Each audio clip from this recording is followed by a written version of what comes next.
Ratio, responsibility, attitude, teamwork, innovation, and open communication.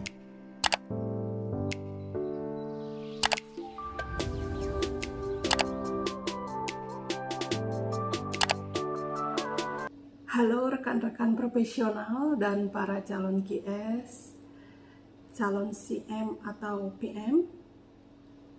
Senang berjumpa di materi sharing hari ini, yaitu metode pengadaan atau procurement method. Semoga bermanfaat. Procurement method adalah suatu proses untuk mendapatkan suatu bangunan atau produk konstruksi sesuai dengan syarat yang dikeluarkan oleh pemberi tugas dan diwujudkan oleh kontraktor dengan bantuan konsultan, di mana sistem pengelolaan disepakati oleh semua pihak. Proses tersebut melibatkan banyak pihak yang akan berinteraksi, sehingga diperlukan suatu sistem atau cara pengelolaan yang dapat mengakomodir dan mengatur fungsi masing-masing pihak. Secara umum, proses ini melibatkan aspek-aspek berikut, dari sistem pengelolaan, manajemen proyek, jenis kontrak, tipe dan syarat kontrak. Pemilihan suatu sistem procurement sangat dipengaruhi oleh kriteria atau persyaratan dari pemberi tugas terkait dengan pengendalian atau keseimbangan dari segi biaya, mutu, dan waktu. Secara umum, metode atau sistem procurement dapat dibedakan menjadi dua golongan besar, yaitu metode procurement tradisional dan metode procurement alternatif. Mari kita bahas satu persatu dari golongan besar metode procurement tersebut. Ciri-ciri metode procurement tradisional adalah perencana dan pelaksana berada pada dua organisasi yang berbeda. Perencana bekerja pada satu sisi dari proses dan kontraktor pada sisi lainnya. Terlihat jelas pemisahan antara desain dan pelaksanaan. Pada sistem ini sering terjadi kesenjangan komunikasi antara tim perencana dengan tim pelaksana. Adapun kontraktor pelaksana biasanya disebut sebagai kontraktor utama atau main kontraktor. Kontraktor utama dalam melaksanakan pekerjaan akan memberikan bagian-bagian pekerjaannya kepada beberapa subkontraktor dan ikatan kontrak subkontraktor dengan kontraktor utama, bukan kepada pemberi tugas.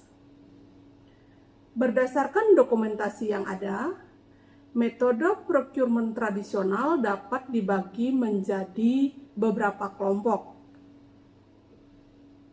Pertama, sistem procurement berdasarkan Bill of Quantity atau VBQ. Sistem ini sangat biasa dan banyak dilakukan, di mana pelelangan akan dilakukan setelah semua gambar dan spesifikasi serta BQ yang disiapkan oleh QS selesai. Cara pelelangan bisa bersifat terbuka atau terbatas. BQ dan harga satuannya bersifat mengikat selama masa kontrak dan merupakan satu kesatuan kontrak yang biasanya sifat kontraknya adalah lump sum. 2.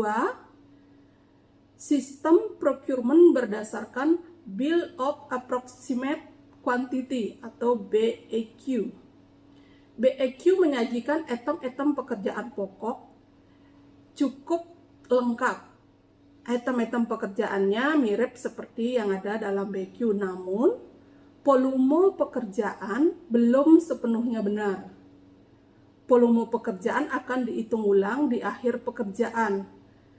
Hal ini terjadi mengingat gambar dan spesifikasinya belum sepenuhnya final.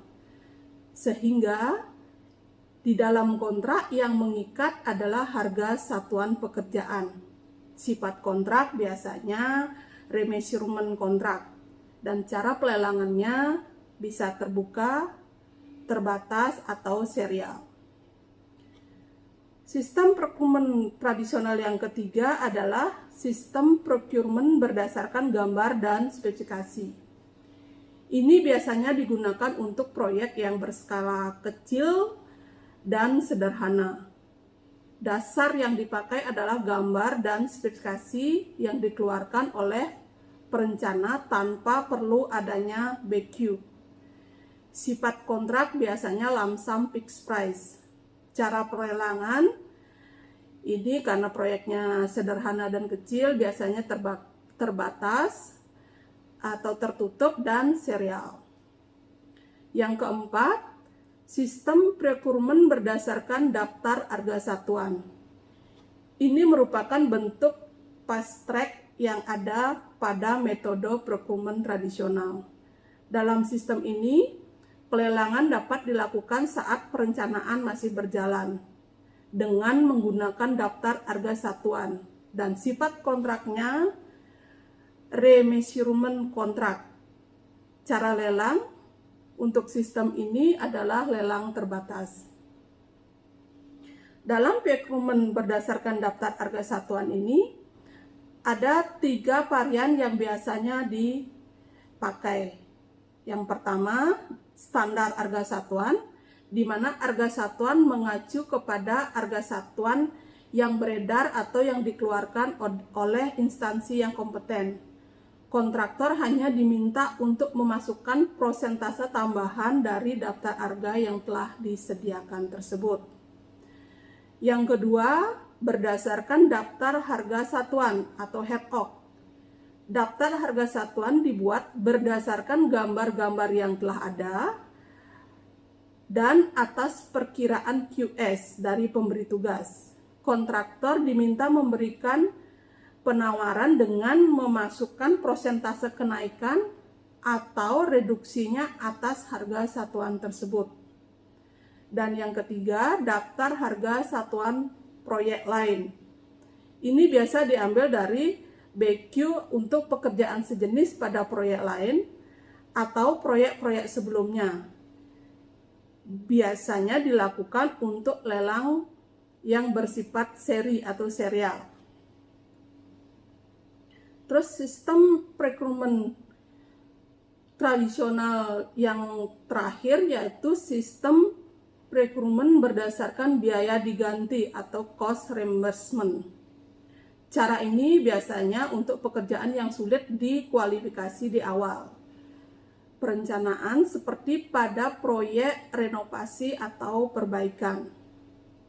Cara ini berdasarkan biaya yang dikeluarkan oleh kontraktor untuk pelaksanaan suatu pekerjaan atau prime cost dan ditambah dengan upah atau fee dan keuntungannya. Cara menghitung biaya yang dikeluarkan berdasarkan bon-bon pembelian barang dari kontraktor, termasuk juga tagihan dari subkontraktornya.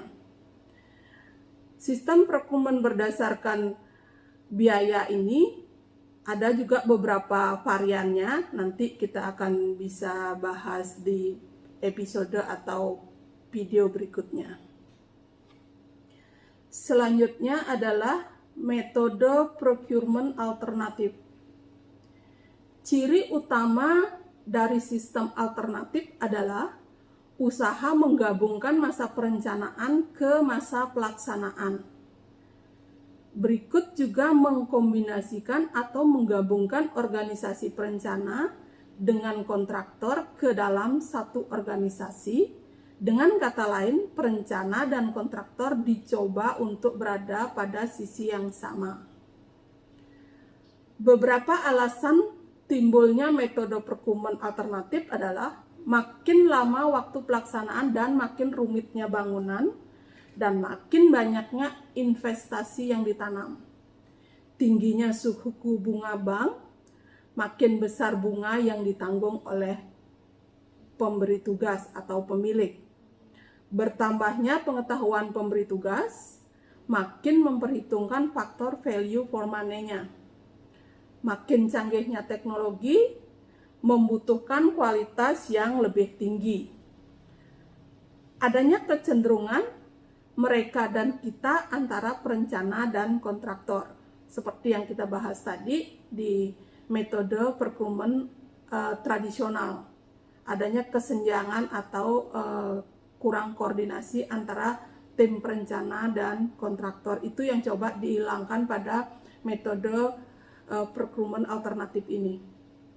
Beberapa metode procurement dalam kategori alternatif ini bisa kita jabarkan atau terdiri dari sistem procurement rancang bangun atau yang lebih sering disebut dengan sistem design and build.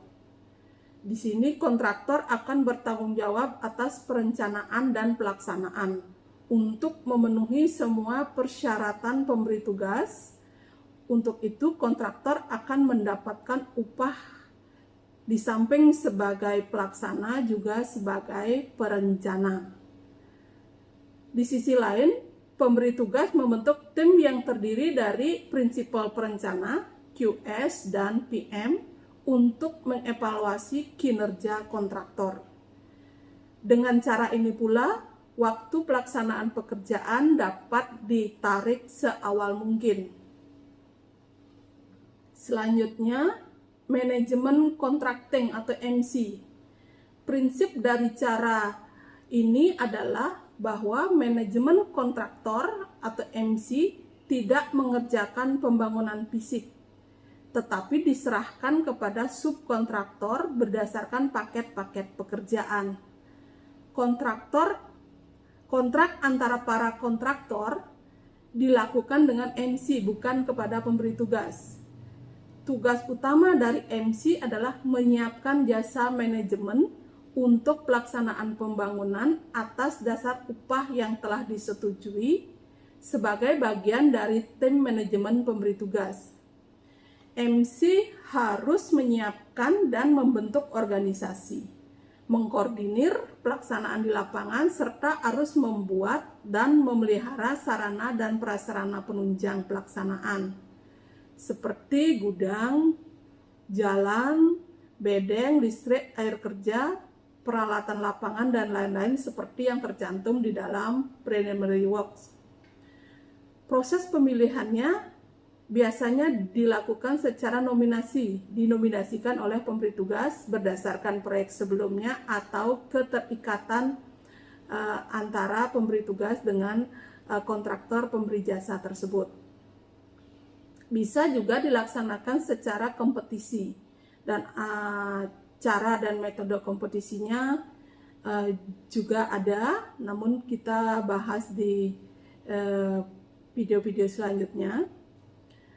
Berikutnya atau yang ketiga adalah sistem manajemen konstruksi. Ini yang lazim dan umum terjadi di saat ini untuk proyek-proyek yang